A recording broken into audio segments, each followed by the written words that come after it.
नमस्कार, engineering mathematics के lecture में आपका स्वागत है और आज यह लेक्चर संख्या 9 है। मैं आज कई वेरिएबल्स के फंक्शन के पार्शियल डेरिवेटिव के बारे में बात करूंगा। तो पार्शियल डेरिवेटिव क्या होता है? यह बाकी सारे इंडिपेंडेंट वेरिएबल को कांस्टेंट रखते हुए विद रेस्पेक्ट टू एक इंडिपेंडेंट वेरिएबल कई वेरिएबल वाले फंक्शन का सामान्य डेरिवेटिव होता है। जैसा कि यहाँ लिखा है, यह सामान्य डेरिवेटिव है जब हमें अन्य इंडिपेंडेंट वेरिएबल को कांस्टेंट रखना होता है और एक विशेष डेरिवेटिव को एक विशेष वेरिएबल के संदर्भ में लेना, और यह उस वेरिएबल के संदर्भ में वेरिएबल पार्शियल डेरिवेटिव कहलाता है। उदाहरण के लिए हमारे पास function z f x y के इक्वल है और x y r स्क्वायर में किसी डोमेन से संबंध रखता है और z रियल रेखा में r से संबंध रखता है। इसके संदर्भ में x पर पॉइंट x0 y0 f का यह पार्शियल डेरिवेटिव है जिसे हम fx x0 y0 से भी डिनोट करते हैं। इसे परिभाषित किया गया है जैसा कि हमने पहले कहा था कि यह सामान्य डेरिवेटिव है, इसलिए हम यहाँ इसके संदर्भ में x डेरिवेटिव ले रहे हैं। डेरिवेटिव की मूलभूत परिभाषा जो डेल्टा x को लिमिट करती है 0 पर अग्रसर हो जाता है, और फिर हम यहाँ x0 में वृद्धि करेंगे तो x0 प्लस डेल्टा x, यह x में वृद्धि है। क्योंकि हम x इसके संदर्भ में पार्शियल डेरिवेटिव ले रहे हैं, इसलिए यहाँ x plus delta x not और फिर y नॉट। हम y नॉट नहीं बदल रहे हैं, इसलिए यह पॉइंट y नॉट है, इसलिए y नॉट जैसा है वैसा रहेगा, और minus x not y not और डेल्टा x से डिवाइड करने पर फंक्शन वैल्यू, और यदि लिमिट एग्जिस्ट करती है तो हम कहते हैं कि यह इस पॉइंट पर x के संदर्भ में पार्शियल डेरिवेटिव है x नॉट y नॉट, और इसे f x द्वारा x नॉट y नॉट या डेल्टा f से डेल्टा x पर x नॉट y नॉट पर निरूपित किया जाता है। इसे हम यहाँ इस प्रकार भी समझ सकते हैं। इस फंक्शन में हमने इस y0 को कांस्टेंट के रूप में रखा है और इस सामान्य डेरिवेटिव को लेते हुए अब यह यहाँ x का फंक्शन है क्योंकि हमने फंक्शन में y0 की तरह सब्स्टिट्यूट किया है, और यह एक वेरिएबल x का फंक्शन बन जाता है, और फिर हम इसके संदर्भ में x डेरिवेटिव ले सकते हैं और फिर बाद में हम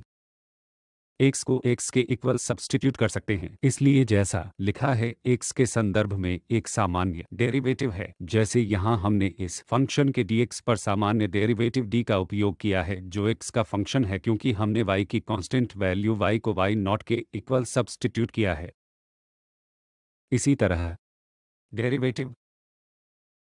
f का इसके संदर्भ में y point x not y not पर, और चूंकि हम इसके संदर्भ में y डेरिवेटिव ले रहे हैं इसलिए उस मूल परिभाषा में अब हम बढ़ोतरी करेंगे y0 तर्कों में, तो यहाँ y0 प्लस डेल्टा y और माइनस f का function value x not y not है, और यहाँ डेल्टा y से डिवाइड किया गया है, और फिर अगर यह लिमिट एग्जिस्ट है तो हम कहते हैं कि पार्शियल डेरिवेटिव मौजूद है, और यह नोटेशन है कि f y x not y not पर डेल्टा f पर delta y x not y not पर, और फिर से हम इस x नॉट को ठीक करने की तरह भी ले सकते हैं। तो हमारे पास यह फंक्शन एक वेरिएबल y के फंक्शन के रूप में है, और फिर हम इस सामान्य डेरिवेटिव को y के संदर्भ में ले सकते हैं।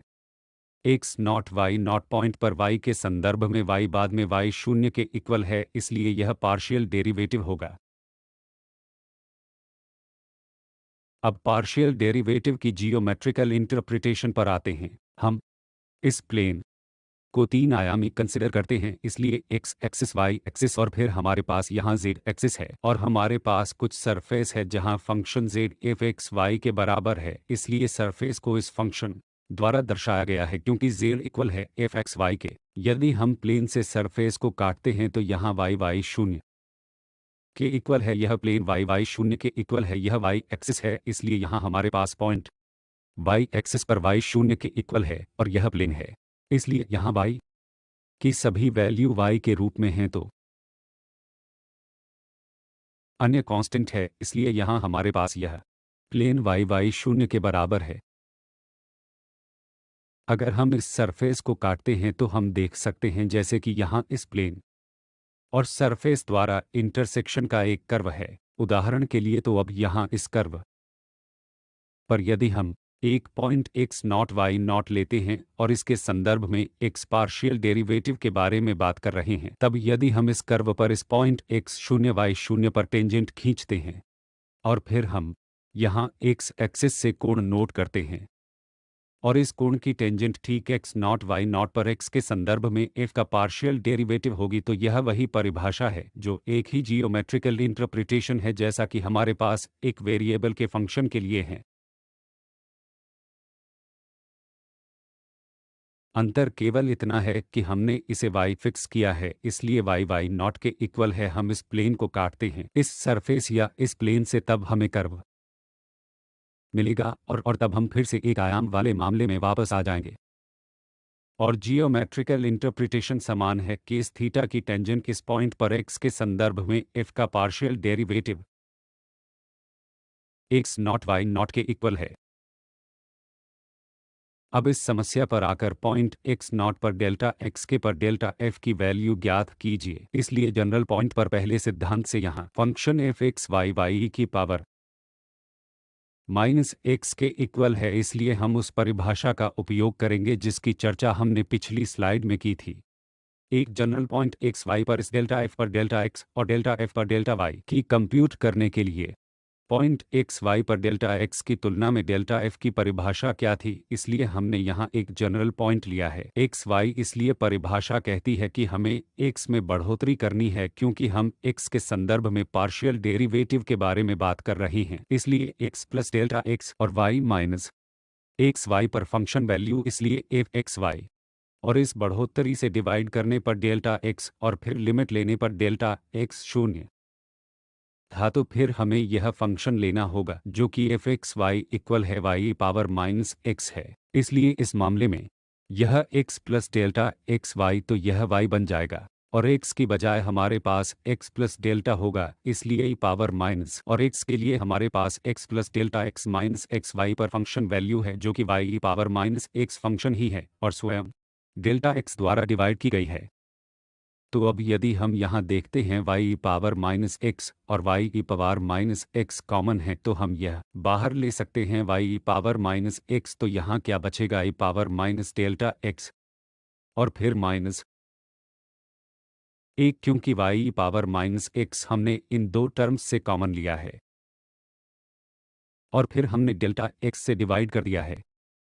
यदि आप इस लिमिट को कंप्यूट करते हैं, क्योंकि जैसा कि हम देखते हैं कि डेल्टा एक्स शून्य पर अग्रसर हो जाता है, यह ई पावर शून्य यह शून्य के फॉर्म में एक माइनस एक शून्य है, इसलिए हम उस रूल को लागू कर सकते हैं जो कहता है कि यह लिमिट माइनस ई पावर की तरह होगी माइनस डेल्टा एक्स इस ई पावर माइनस डेल्टा एक्स का डेरिवेटिव और डेरिवेटिव यहाँ केवल एक होगा। इसलिए जब डेल्टा एक्स शून्य पर अग्रसर हो जाता है तो यह लिमिट शून्य से एक हो जाती है, इसलिए यहाँ डेरिवेटिव है। इस स्थिति में माइनस एक और y ई पावर माइनस एक्स हो जाएगा, तो माइनस y ई पावर माइनस एक्स अब y के संदर्भ में पार्शियल डेरिवेटिव के लिए, इसलिए हमारी परिभाषा अब बदल जाएगी, इसलिए x जैसा है वैसा ही रहेगा और वे y को बढ़ोतरी करेंगे, इसलिए y प्लस डेल्टा y और माइनस एफ एक्स वाई को डेल्टा वाई से डिवाइड किया गया है। अब इसे फंक्शन में सब्स्टिट्यूट करने पर हमारे पास y प्लस डेल्टा वाई है और E power minus X minus function y ई पावर माइनस एक्स और इस डेल्टा वाई से डिवाइड किया गया। फिर से यहाँ y ई power minus X common term y ई पावर माइनस एक्स है और यहाँ भी हमारे पास y ई पावर माइनस एक्स है, तो जो बचा है वह तो ई लिमिट डेल्टा y शून्य पर अग्रसर हो जाता है और ई पावर माइनस एक्स, तो यहाँ हमारे पास y पावर माइनस एक्स है जो कि कैंसिल हो गया है, इसलिए y ई पावर माइनस एक्स और माइनस y ई पावर माइनस एक्स कैंसिल हो जाता है और फिर हमारे पर है डेल्टा y ई पावर माइनस एक्स पर डेल्टा y, तो डेल्टा y भी कैंसिल हो गया और हमें केवल ई पावर माइनस एक्स मिला, तो कॉमन लेने की ज़रूरत नहीं है क्योंकि यह y ई पावर माइनस एक्स है और यहाँ हमारे पास माइनस y ई power minus X common term है, इसलिए यह मूल रूप से कैंसिल हो जाता है और फिर हमारे पास यहाँ है y ई power minus X term delta y से डिवाइड किया गया और यह डेल्टा y और डेल्टा y कैंसिल हो जाएगा, तो हमें मिलेगा ई पावर माइनस एक्स और यहाँ कोई डेल्टा y टर्म नहीं है, यह केवल ई पावर माइनस एक्स है तो हम देख सकते हैं कि यह पार्शियल डेरिवेटिव की मौलिक परिभाषा की मूल परिभाषा इस्तेमाल कर रहा था जो कि हमें मिला। x के संदर्भ में यहाँ derivative minus y power x था और y के संदर्भ में यह e पावर माइनस x था। हम इसे सीधे भी कंप्यूट कर सकते हैं क्योंकि यह फंक्शन एफ एक्स वाई के equal y power minus x के फॉर्म में दिया गया है और x के संदर्भ में partial derivative point x y पर, इसलिए यहाँ y कांस्टेंट रखते हुए y को कांस्टेंट मानकर कॉमन डेरिवेटिव लेते हुए y जैसा है वैसा ही रहेगा और e power minus X X का derivative minus e power minus X होगा। इसलिए हमारे पास x के संदर्भ में पार्शियल डेरिवेटिव है जिसे हम यहाँ पहले ही देख चुके हैं minus y power minus x. यही हम y के संदर्भ में पार्शियल डेरिवेटिव प्राप्त करने के लिए कर सकते हैं। इसलिए यदि हम यहाँ y के संदर्भ में पार्शियल डेरिवेटिव लेते हैं तो अब x को कांस्टेंट की तरह रखा जाएगा तो e पावर माइनस x को कांस्टेंट की तरह लिया जाएगा और फिर जब हम y के संबंध में पार्शियल डेरिवेटिव लेते हैं तो यह 1 हो जाएगा और हमारे पास e पावर माइनस x है तो हम फिर से प्राप्त होता है। इसलिए हम वेरिएबल को कांस्टेंट रखते हुए डेरिवेटिव की सामान्य परिभाषा या सामान्य ज्ञात परिणामों का उपयोग करके सीधे कंप्यूट कर सकते हैं।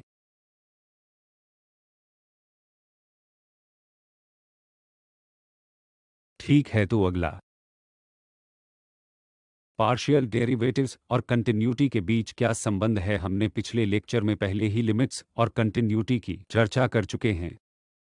तो यदि किसी फंक्शन में पार्शियल डेरिवेटिव हो सकता है जो दिलचस्प परिणाम है। इसलिए यदि किसी फंक्शन में पार्शियल डेरिवेटिव x और y के बिना या इसके संदर्भ में है तो एक पॉइंट पर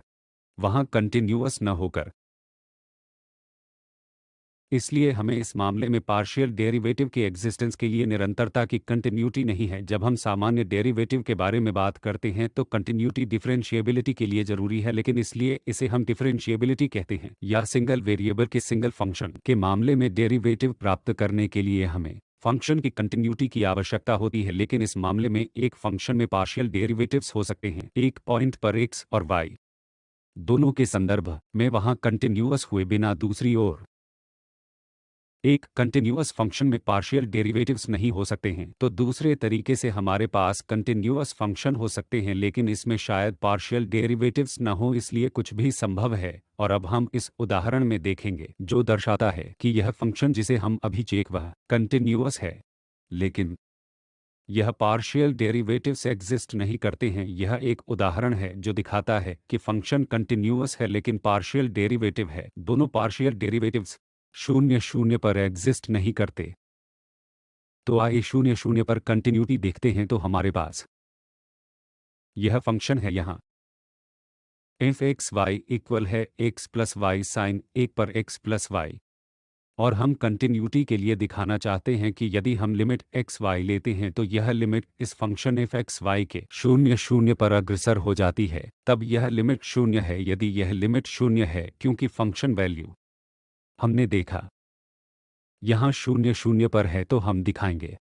कि यह लिमिट यहाँ फंक्शन वैल्यू के इक्वल है तब फंक्शन कंटिन्यूअस है। हम उदाहरण के लिए डेल्टा एप्सिलॉन परिभाषा के लिए या हम इसे सीधे भी कर सकते हैं जैसे कि हमने पिछले लेक्चर में किया है। तो आइए एप्सिलॉन डेल्टा की मानक परिभाषा के माध्यम से देखते हैं। तो यहाँ एफ एक्स वाई माइनस यह 0 फंक्शन वैल्यू इस अंतर के इक्वल है। तो यहाँ फंक्शन खुद है x प्लस वाई साइन 1 पर x प्लस वाई, और हम जानते हैं कि साइन 1 से बाउंडेड है, इसलिए हम इस x प्लस को मॉड्यूलस x प्लस वाई से कम लिख सकते हैं क्योंकि यह 1 से बाउंडेड है। तो यह इससे बड़ी एक मात्रा होगी।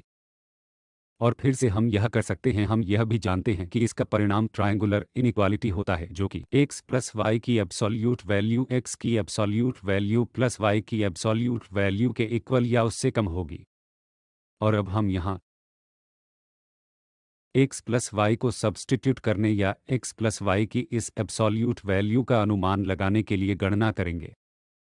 नेबरहुड के टर्म्स में। यदि आपको याद है तो हमें इस इनइक्वालिटी को नेबरहुड के टर्म्स में सेट करने की आवश्यकता है ताकि हम डेल्टा एप्सिलॉन के साथ संबंध स्लैश रिलेशन प्राप्त कर सकें। तो यहाँ यदि हम x माइनस एब्सोल्यूट वैल्यू को y होल स्क्वायर की एब्सोल्यूट वैल्यू कंसिडर करते हैं, यह हमेशा पॉजिटिव होगी क्योंकि यह होल स्क्वायर टर्म है, और फिर हमारे पास यहाँ x square plus y square है, और यह x की एब्सोल्यूट वैल्यू माइनस y की एब्सोल्यूट वैल्यू की 2 टाइम्स माइनस होगी, जो कि मैं राइट हैंड साइड ला सकता हूं। तो राइट हैंड साइड x की 2 एब्सोल्यूट वैल्यू और y की एब्सोल्यूट वैल्यू बन जाएगी। अब यदि मैं दोनों साइड यह x square plus y square, तो यहाँ यह 2 times x square plus y square हो जाएगी, और यह right side x square plus y square होगा, और यह प्लस एक्स और वाई का 2 टाइम्स होगा। यह राइट हैंड साइड पर हम एक्स की एब्सोल्यूट वैल्यू के रूप में वाई होल स्क्वायर की एब्सोल्यूट वैल्यू लिख सकते हैं, और लेफ्ट हैंड साइड है 2 times x square plus y square के, और अब हम यहाँ स्क्वायर रूट ले सकते हैं, तो यह स्क्वायर रूट 2 हो जाएगा, और x square plus y square का स्क्वायर रूट, और इसके इक्वल से कम एक्स के एब्सोल्यूट वैल्यू के इक्वल से कम है और वाई के एब्सोल्यूट वैल्यू के बराबर है। यह दूसरी तरफ है, इसलिए यह इसके इक्वल से अधिक है, क्योंकि यहाँ यह इससे अधिक था, इसलिए यह इससे अधिक है। यह x प्लस की इस एब्सोल्यूट वैल्यू और y की एब्सोल्यूट वैल्यू के इक्वल से अधिक है, इसलिए अब हम इस टर्म को यहाँ x प्लस वाई की एब्सोल्यूट वैल्यू से बड़ी क्वांटिटी में यहाँ स्क्वायर रूट 2 से बदल सकते हैं, और square root x square plus y square. तो चलिए ऐसा करते हैं, स्क्वायर रूट 2 और square root x square plus y square, और अब यहाँ हमारे पास इस 0 पॉइंट का नेबरहुड है जिसे हम डेल्टा से बाउंड कर सकते हैं। तो यहाँ यह टर्म हो सकती है, हम उसे नेबरहुड के लिए इनइक्वालिटी में उपयोग कर सकते हैं, और फिर हमारे पास डेल्टा में स्क्वायर रूट 2 है, और अब इस अंतर का उद्देश्य एफ एक्स वाई माइनस 0 के इस अंतर को बनाना है। तो यह एप्सिलॉन से कम है। अब हम इसे बनाते हैं तो हमको डेल्टा और एप्सिलॉन के बीच संबंध स्लैश रिलेशन मिलेगा। तो यहाँ इस डेल्टा को यहाँ एप्सिलॉन बाई स्क्वायर रूट को चुनकर, क्योंकि एप्सिलॉन दिया गया है, और इस संबंध से हम इस डेल्टा को खोज सकते हैं जो एप्सिलॉन से छोटा हो और स्क्वायर रूट 2 से डिवाइड हो जाए, और फिर हमारे पास यह अंतर है जो कि एप्सिलॉन से कम है। जब भी हम चुनते हैं इसके पास से एक्स वाई, इसके पास से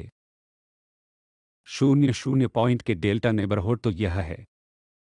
एप्सिलॉन डेल्टा। यह साबित करने का तरीका है कि दी गई संख्या लिमिट है फंक्शन की जो यहाँ है x प्लस वाई साइन 1 पर x प्लस वाई। तो हमने यहाँ क्या देखा कि यह 0 लिमिट है इस एफ एक्स वाई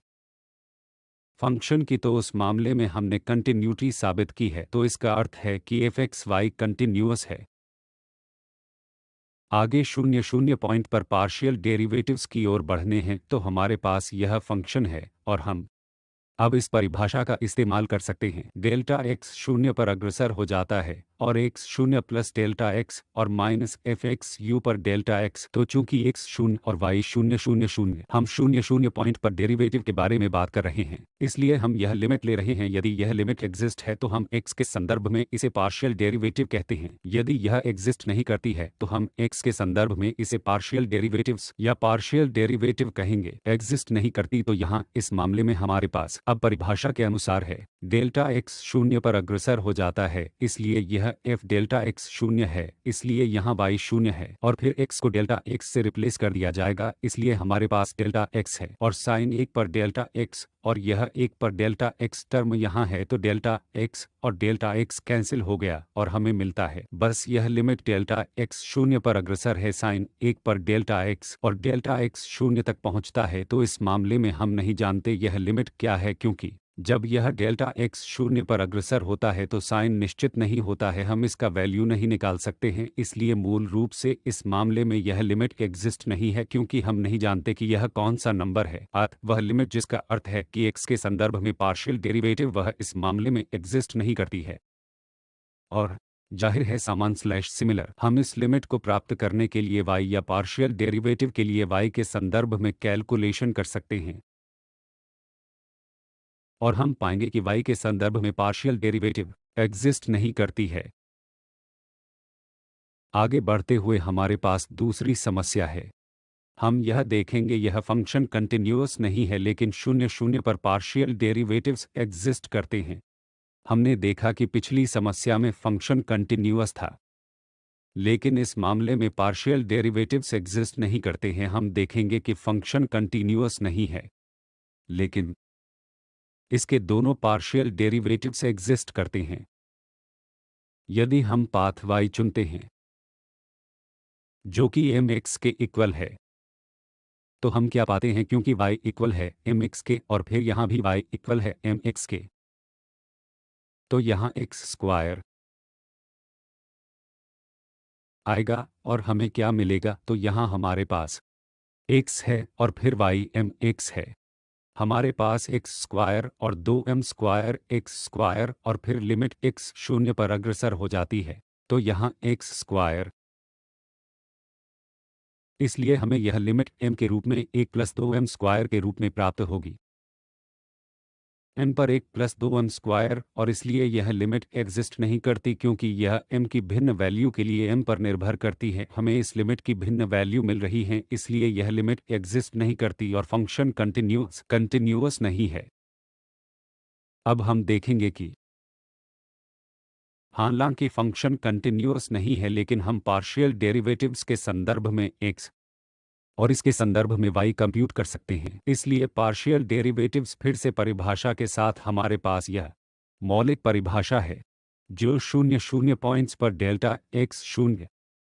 f 0 पर डेल्टा x हो जाता है। अब f डेल्टा x 0 है तो एक आर्ग्यूमेंट 0 है, y 0 है, इसलिए इस प्रोडक्ट के कारण यह 0 हो जाएगा। तो यहाँ यह 0 है और तब f 0 यह भी 0 है। 0 पर डेल्टा x और यह 0 है जो भी डेल्टा x का है, तो हमारे पास यहाँ वैल्यू इस लिमिट की 0 है, तो इसका मतलब पार्शियल डेरिवेटिव के संदर्भ में x 0 है, पार्शियल डेरिवेटिव के संदर्भ में y, तो हमारे पास इस मामले में y not plus delta y है और x नॉट y पर डेल्टा y परिभाषा के अनुसार हमारे पास है।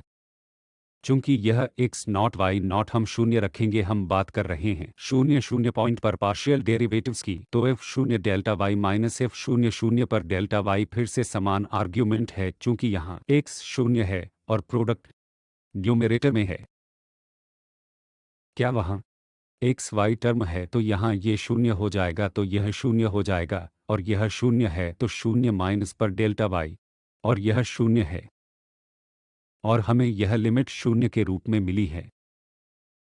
तो दोनों पार्शियल डेरिवेटिव इसके संदर्भ में x और इसके संदर्भ में y पार्शियल डेरिवेटिव्स की वैल्यू एग्जिस्ट करती है। दोनों मामलों में 0 हैं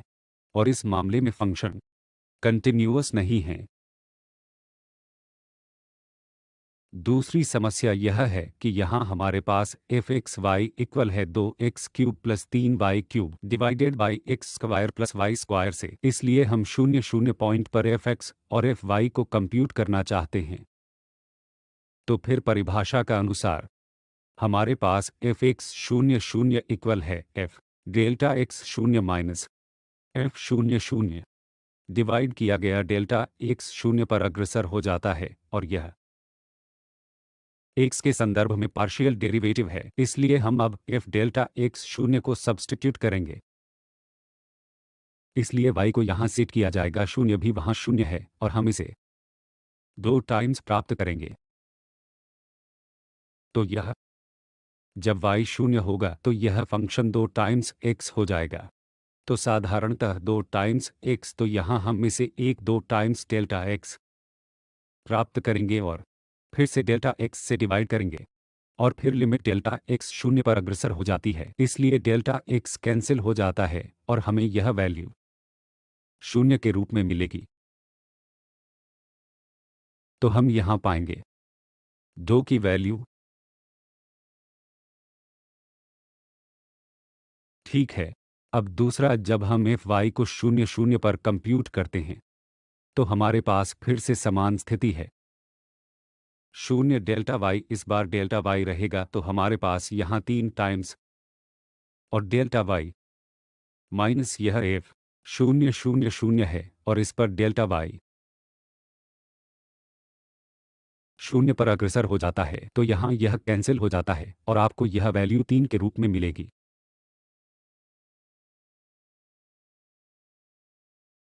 तो यह यहाँ 3 है, इसलिए हमारे पास x के संदर्भ में पार्शियल डेरिवेटिव है जो y के संदर्भ में f के 2 पार्शियल डेरिवेटिव के रूप में है, यहाँ 3 के रूप में। फंक्शन कंटिन्यूअस है और पार्शियल डेरिवेटिव भी एग्जिस्ट करते हैं, चूंकि इस मामले में हम आसानी से साबित कर सकते हैं कि पार्शियल डेरिवेटिव्स एग्जिस्ट करते हैं और हम यह पहले ही कर चुके हैं पिछले लेक्चर्स में। उदाहरण के लिए कंटिन्यूटी को देखने के लिए हम x को r cos थीटा के इक्वल और y को r sin थीटा के इक्वल रख सकते हैं और फिर यह यहाँ आसान हो जाएगा, यहाँ r स्क्वायर आएगा और तब 2 r क्यूब और cos cube theta plus 3 r cube और sin क्यूब थीटा और लिमिट r 0 पर अग्रसर हो जाती है, इसलिए इस मामले में एक r न्यूमैरेटर में बचेगा और बाकी टर्म बाउंडेड है, इसलिए यह 0 हो जाएगा, इसलिए यह 0 हो जाएगा। इसलिए फंक्शन कंटिन्यूअस और पार्शियल डेरिवेटिव्स एग्जिस्ट करते हैं, इसलिए कुछ भी संभव है। हमने उदाहरण देखे हैं जब function continuous partial derivatives exist नहीं था, या इस मामले में function continuous partial derivatives exist नहीं करता है, इस मामले में फंक्शन भी कंटिन्यूअस है और पार्शियल डेरिवेटिव्स भी एग्जिस्ट करते हैं। यह फिर उदाहरण कंप्यूट करने के लिए इसके संदर्भ में x और इसके संदर्भ में y पार्शियल डेरिवेटिव्स, और हम इन पार्शियल डेरिवेटिव्स की कंटिन्यूटी के बारे में चर्चा करेंगे। तो यहाँ f(x) जब x y 0 के इक्वल नहीं है, जब x y 0 के इक्वल नहीं है तो हमारे पास यह अच्छा फंक्शन है और समस्या 0 पर है, जहाँ हमें अलग से 0 के रूप में परिभाषित करना है। इसलिए जब x y इक्वल नहीं है 0 हमारे पास यह फंक्शन है और हम पार्शियल डेरिवेटिव x को यहाँ इस y को कांस्टेंट कंसिडर कर सकते हैं, इसलिए केवल पार्शियल डेरिवेटिव के संदर्भ में x की कैलकुलेशन करने के लिए हम कर सकते हैं। केवल फॉलो करें सामान्य कैलकुलेशंस। तो यहाँ x square plus y square और स्क्वायर रूट, इसलिए ये होल स्क्वायर होगा और फिर न्यूमैरेटर में जब हम इस y को कांस्टेंट मानकर डेरिवेटिव लेते हैं तो यहाँ हम पाएंगे x के संदर्भ में पार्शियल डेरिवेटिव x y का y बन जाएगा और फिर इस x y को ऐसे ही माइनस करें और यहाँ पार्शियल डेरिवेटिव जो 2/1 होगा और फिर यहाँ यह square root x square plus y square, और हम पार्शियल डेरिवेटिव इसके संदर्भ में x ले रहे हैं, यह 2x यहाँ आएगा और यह 2 कैंसिल हो जाएंगे और तब हम यहाँ मल्टीप्लाई कर सकते हैं यह y टर्म x स्क्वायर में प्लस यह y स्क्वायर और तब हमारे पास माइनस। तो यहाँ फिर से यह टर्म वहाँ जाएगी क्योंकि यह भागफल रूल, इसलिए x square plus y square, तो यह y into x square plus y square और माइनस यह x स्क्वायर y हो जाएगा और फिर इस x स्क्वायर प्लस को y स्क्वायर टर्म से विभाजित किया जाता है और यह भी आएगा, तो यह बन जाएगा 3/2 1 और यह आधा इसे 3/2 बना देगा। तो यह यहाँ x स्क्वायर y कैंसिल होगा, हमें ठीक y क्यूब मिलेगा इस टर्म पर, यहाँ y क्यूब पर x square plus y square 3/2। और इसी प्रकार हम इस fy को y के संदर्भ में कंप्यूट कर सकते हैं, इसलिए y के बजाय फंक्शन की सिमिट्री के कारण x द्वारा रिप्लेस किया जाएगा, इसलिए हमें यह 2 मिला और यहाँ एक्स के संदर्भ में यह पार्शियल डेरिवेटिव हमें इसके साथ भी कंप्यूट करना है। मूलभूत परिभाषाओं को परिभाषित करें, इसलिए हमें यहाँ उपयोग करना होगा कि यह क्या है। 0 पर एफ एक्स तो नॉन जीरो पॉइंट हम सीधे यहाँ से कंप्यूट कर सकते हैं, और 0 पर हमें मूलभूत परिभाषा उपयोग करनी है तो डेल्टा एक्स 0 पर अग्रसर हो जाता है और हमारे पास F delta X 0 minus F 0 है। डेल्टा एक्स से डिवाइड करें तो एफ 0 है और यहाँ कोई एक आर्ग्यूमेंट 0 है तो यह फंक्शन 0 बन जाएगा, और इसलिए हमारे पास 0 माइनस पर डेल्टा एक्स तो यह बन जाएगा। इसलिए हमने यहाँ 0 इस्तेमाल किया है। पार्शियल डेरिवेटिव प्राप्त करने के लिए हमें इस मौलिक परिभाषा का उपयोग करना होगा, इसलिए यहाँ भी 0 मिलेगा। ठीक, तो आगे चलते हैं। तो हम कंटिन्यूटी की चर्चा करना चाहते हैं, तो इसके लिए हमें देखना है कि इसकी लिमिट क्या है। क्या इस फंक्शन की लिमिट 0 है, या यहाँ वही मामला है, इसकी लिमिट 0 है तब फंक्शन कंटिन्यूअस है, अन्यथा यह कंटिन्यूअस नहीं है। तो इस मामले में हमें यहाँ वे लिमिट देखनी है। जब हम x equal r cos theta को y equal r sine theta से सब्स्टिट्यूट करते हैं तो हम पाएंगे यहाँ आर क्यूब और यहाँ भी r cube sine cube theta, तो आर क्यूब कैंसिल हो जाएगा और हमें साइन क्यूब थीटा मिलेगा। तो यह लिमिट थीटा पर निर्भर करती है, तो इसलिए यह कंटिन्यूअस नहीं है। तो यह एफ एक्स वाई कंटिन्यूअस नहीं है क्योंकि यह लिमिट थीटा पर निर्भर लिमिट पर एग्जिस्ट नहीं करती है। कंटिन्यूटी के लिए लिमिट एग्जिस्ट करनी चाहिए और ये वैल्यू के इक्वल होनी चाहिए 0 पर। तो इस मामले में लिमिट एग्जिस्ट नहीं करती, इसलिए ये पार्शियल डेरिवेटिव्स कंटिन्यूअस नहीं हैं। क्या हम कर सकते हैं एफ वाई के लिए सामान स्लैश सिमिलर कैलकुलेशन, इसीलिए दोनों पार्शियल डेरिवेटिव्स एफ एक्स और एफ वाई वो कंटिन्यूअस नहीं हैं। हमारे पास सफिशिएंट पर एक परिणाम है जो कंटिन्यूटी के लिए सफिशिएंट कंडीशन है क्षेत्र स्लैश रीजन आर में। तो यह कहता है कि यदि partial function f x y में पार्शियल डेरिवेटिव्स है तो एफ एक्स और एफ वाई सभी जगह आर रीजन में। तो यहाँ पार्शियल डेरिवेटिव्स की एग्जिस्टेंस और इसके अलावा यहाँ ये पार्शियल डेरिवेटिव्स कुछ नंबर m से बाउंडेड हैं, तो एफ एक्स एक्स वाई उस क्षेत्र स्लैश रीजन में बाउंडेड हैं और एफ एक्स एफ वाई भी बाउंडेड है। जहाँ यह एम एक्स और वाई से इंडिपेंडेंट है तो तब हर जगह एफ एक्स वाई कंटिन्यूअस है। तो यहाँ फिर कंटिन्यूटी के लिए यह एक सफिशिएंट कंडीशन है, तो पार्शियल डेरिवेटिव्स एग्जिस्ट करते हैं और वो बाउंडेड है तो फंक्शन कंटिन्यूअस होगा। और एक्स नॉट वाई नॉट पर इस कंटिन्यूटी की चर्चा के लिए हमारे पास सफिशिएंट कंडीशन भी हो सकती है। तो यहाँ यदि पार्शियल डेरिवेटिव्स में से एक एग्जिस्ट करता है और नेबरहुड से बाउंडेड है तो यहाँ हमें नेबरहुड के बारे में बात करनी है। इसलिए यदि पार्शियल डेरिवेटिव्स में से एक एग्जिस्ट करता है और नेबरहुड में बाउंडेड है और अन्य एक इस x 0 y 0 पॉइंट पर एग्जिस्ट करता है, तब भी हम कह सकते हैं कि फंक्शन कंटिन्यूअस है x पर y नॉट पॉइंट। ठीक है, तो जो हमने आज वह सीखा है जो आने वाले लेक्चर्स उपयोग किया जाएगा। पार्शियल डेरिवेटिव्स है, इसलिए x के संदर्भ में यह परिभाषा हम कई लेक्चर में उपयोग करने जा रहे हैं। अन्य लेक्चर्स में तो यहाँ x के संबंध में वृद्धि और फिर इस भागफल के लिए हमें लिमिट लेनी होगी। यदि यह लिमिट एग्जिस्ट करती है तो हम इसे x के संदर्भ में पार्शियल डेरिवेटिव कहेंगे, और समान चीज़ पार्शियल डेरिवेटिव के लिए y के संदर्भ में तैयार करने के लिए ये रेफरेंस इस्तेमाल किए गए हैं। यह लेक्चर और आपका बहुत धन्यवाद।